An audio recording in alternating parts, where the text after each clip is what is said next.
often it's tough to compete with racing games as far as the level of graphical prowess and speed experienced in a video game. Today, GameRanks brings you the top 10 racing games of 2016. Number 10, World Rally Championship 6, the sequel to WRC 5, which was pretty well liked, but also received some pretty harsh criticism at times, which the developers have said they are taking on board in an attempt to make WRC 6 an experience that takes the franchise to a new level. Which is good because the esports WRC launched this year with WRC 5, and to have a universally acclaimed version of the game out would really help them out a lot. As you can see, the game looks gorgeous, and as far as rally action goes, I'm pretty optimistic. WRC 6 is hitting in October for PS4, Xbox One, and PC on Steam. Number 9 is Moto Racer 4, which has not seen an entry to the franchise since 2002. But if you remember back then, Moto Racer 3 was a badass motorcycle racing game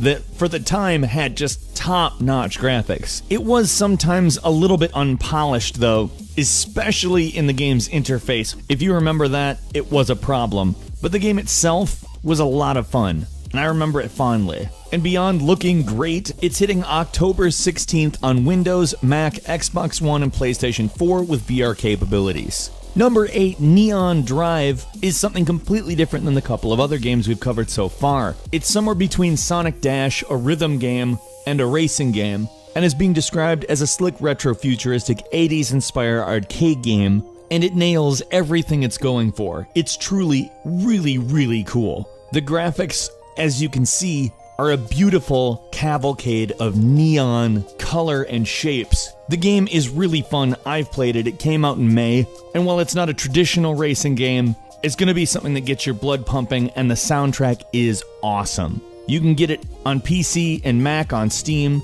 and also on iOS. Number 7, Trackmania Turbo is kind of a combination of a bunch of different arcade elements from various racing games over the years, and hit very hard with a track editor that allows you to do a ton of crazy stuff. The tracks it comes with, which number past 200, are often zero gravity thanks to magnetic tracks that can make the game feel somewhat like a roller coaster, albeit one that you have to control. The graphics aren't what you would call photorealistic, but I don't think it's going for that either. It's very fun. It's a little bit casual, but not in the way that you're gonna be like, I don't want to play this, it's too simple. Trackmania Turbo is out on PC, PlayStation 4, and Xbox One. Number 6, Ride 2.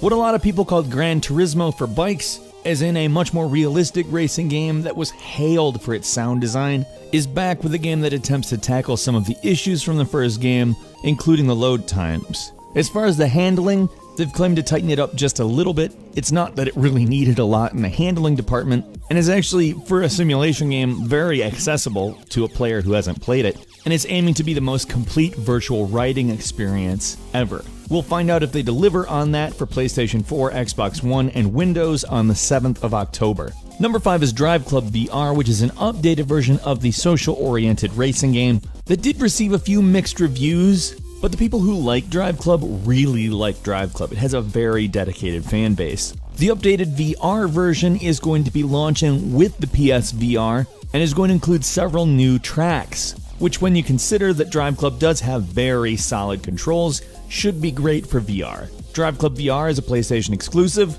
and launches on October 13th alongside PSVR. Number 4 is Dirt Rally, the off-road racing simulation developed by Codemasters that is really getting great feedback across the board. I got to play it a month or two ago, and when people say it's one of the best rally simulations out there, it is. It's just the right balance of hardcore mechanics as well as just fun gameplay. It's not just a simulator, it's a game. And it's a good game. And it's a pretty game. It also really runs well on consoles, with the PS4 version actually running 1080p 60 frames per second constantly. Dirt Rally is out now for PlayStation 4, Xbox One, and Windows. Number 3, F1 2016, which looks to really ramp up a little bit of the simulation element compared to last year's title, which was looked at as maybe a little bit too casual. In some cases, a little bit too streamlined. We're getting a little bit of the detail back in F1 2016, including a good career mode and some things that some may deem very simulation. It looks very pretty as well and comes out for PS4, Xbox One, and Windows on August 19th. Number 2 is Forza Horizon 3, which is an open-world racing game, and the third in the Horizon series that incorporates the great gameplay from Forza with an open-world concept. Forza is Microsoft's premier racing franchise and sold a lot of Xbox Ones when it came out. Considering the detail they managed to put out in an open-world racing game in Forza Horizon 2 on a console, there's no reason not to get excited about Forza Horizon 3. It's coming out exclusively for Xbox One and Microsoft Windows on September 27th. And finally, number 1, Gran Turismo Sport. Probably the most anticipated racing game of the generation. Gran Turismo Sport looks like it improves upon the graphics of Gran Turismo 6 in a way that I didn't really think was possible, because Gran Turismo 6 is a gorgeous game. But we're starting to border on photorealism. Like real photorealism, not like we saw this and we thought it looked better than everything we've seen before. Like, it's starting to look like real. And on top of that, you're going to have all of the great Gran Turismo handling, because they started with the physics engine of Gran Turismo 6 and worked out from there. Gran Turismo Sport is a PlayStation exclusive and hits November 15th, 2016. And a few bonus games for you: NASCAR Heat Evolution, which hits in September and looks to be a pretty good stock car racing game; Trials of the Blood Dragon, which is just like Trials but with the Blood Dragon stuff thrown in. It's fun to play neon 80s stuff. Wreckfest, which was previously known by its working title Next Car Game, which brings some pretty intense destruction derby type stuff. Omnibus, which is a physics-based action platformer and is chaotic and very weird. Road Redemption, which acts as a spiritual successor to the old Road Rash games, bringing vehicular combat to your racing experience. And Rise: Race of the Future, a conceptual game about racing supercars designed by professional automotive designer Anthony Gianarelli. What's your favorite racing game of 2016? Let us know in the comments, and if you like this video, please click the button for us. If you're not subscribed, now's a great time to do so. We upload brand new videos every single day of the week, and the best way to see them first is, of course, a subscription. As always, we thank you very much for watching this video. I'm Falcon. You can follow me on Twitter @FalconTheHero, and we'll see you next time right here on GameRanks.